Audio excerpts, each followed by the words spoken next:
예, 안녕하십니까.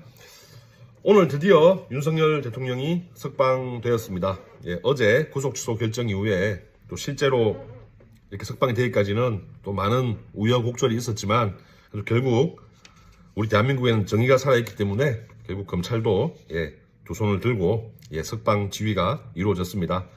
다시 한번 우리 윤석열 대통령님 한 52일 정도죠. 너무나 고생 많으셨습니다. 우리 애국 시민 여러분들도 너무나 고생 많으셨고 감사드립니다. 이미 언론을 통해서 이 구속 취소 사유에 대한 보도가 많이 이루어졌습니다. 이 결정을 한 이제 지귀현 부장판사 이 재판부가 이제 이 1심 재판을 그대로 진행하게 될 것인데요.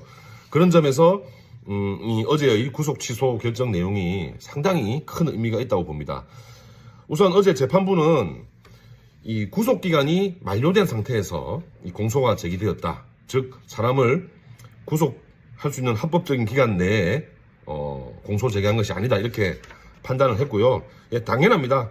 우리 형사소송법 대원칙이 애매할 때는 이 피의자 피고인에게 유리하게 해석해야 되거든요. 그래서 이 시간 단위로 계산을 해서 이런 결론을 내린 재판부의 태도가 굉장히 맞습니다. 그리고요 또 더 의미가 있는 것이 구속기간이 만료되지 않았다 하더라도 구속 취소 사유가 인정된다는 것입니다. 그래서 이 굉장히 의미가 있습니다. 공수처의 수사 범위에 내란죄가 포함되어 있지 않다는 것을 다시 한번 확인하고 있고요. 그리고 실제 공수처가 직권남용 수사를 했잖아요. 이 과정에서 내란죄를 인지했다고 볼 만한 증거나 자료가 없다는 겁니다. 그래서 우리가 항상 그 수사기관 수사를 할 때는 이 범죄를 인지를 하는 절차 아니면 또는 고소 고발 뭐 이런 절차가 필요한데요. 이게 없었다는 거예요. 어떻게 직권남용 수사를 하다가 갑자기 내란죄 수사를 했냐는 거죠. 그리고 두 번째로 공수처와 검찰청이 서로 다른 독립된 기관인데 이 아무런 법률적 근거 없이 이 구속기간을 서로 쪼개 썼다는 겁니다. 아무런 신병 인치 절차를 거치지 않았다는 것이죠. 그러니까 예전에는 이제 사법경찰관이 단계에서 구속이 되면은 사법경찰관에서 검찰로 송치를 하면서 반드시 이 구속 피의자의 신병 인치하는 절차를 거치거든요. 근데 어떤 절차도 거치지 않았다는 겁니다. 그래서 이러한 사정들을 본다면 수사 과정의 적법성에 상당한 의문이 있다는 것이고요. 그래서 구속을 취소하는 것이 타당하다는 것입니다. 굉장히 큰 의미가 있어요. 이 재판부에서 향후 이제 이 내란 우두머리로 기소한 이 사건 재판을 진행할 것이기 때문에요. 저는 이 결정 내용을 쭉 읽어봤을 때 향후 재판에서 공소기각 판결이 날 확률이 굉장히 높다고 기대하고 있습니다. 공소기각은요, 이 공소 제기하는 절차에 법률에 반하는 행위를 하면은 이 공소기각을 하게 되는데요. 이 지금 내용을 봤을 때 다 뭡니까? 법률 규정, 우리 형사소송법 규정에 위반됐다는 거예요. 그리고 그 위반된 신병 확보 절차를 통해서 뒤에 취득한 증거들은 독수 독과 이론에 의해서 독나무에서 독의 열매가 열리잖아요. 그래서 다 위협하다는 겁니다. 그렇게 위협하면 공소기각 판결을 하지 않을까 저는 강하게 기대를 하고요. 그 다음에 지금 헌법재판소 결과도 마찬가지입니다. 최초의 탄핵소추 의결 당시에 내란죄가 들어있었잖아요. 그 상태로 올라와서 헌법재판소에서 이 내란죄 부분을 빼버립니다. 그런데요, 이 탄핵소추 의결서를 보면 내란죄 부분이 한 80% 정도를 차지합니다. 그러니까 대다수였다는 거죠. 이걸 빼버립니다. 그러면 어떻게 해야 돼요? 첫 번째로 이건 완전히 동일성이 상실됐거든요. 그러면 사실은 국회로 돌아가서 다시 의결을 받아와야 되는데 이거 다시 하면 나올까요? 의결 종족수가 안 나옵니다.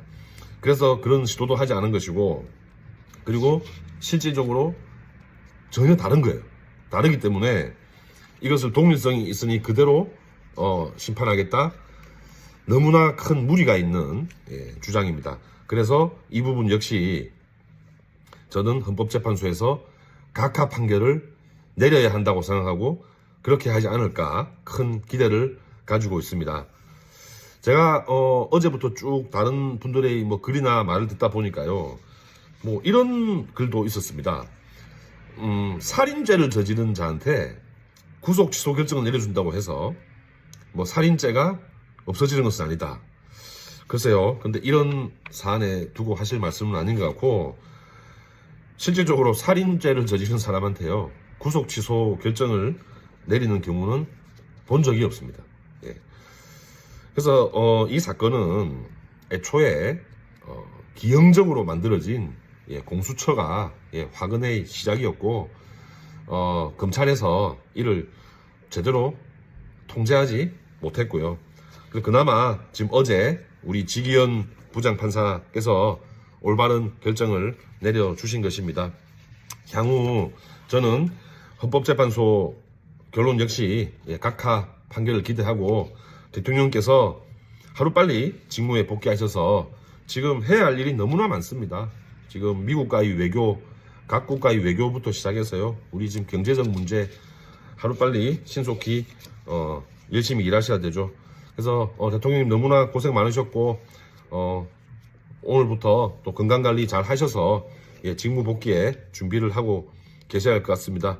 우리 애국 시민들 지금까지 고생하셨지만 이제 시작입니다.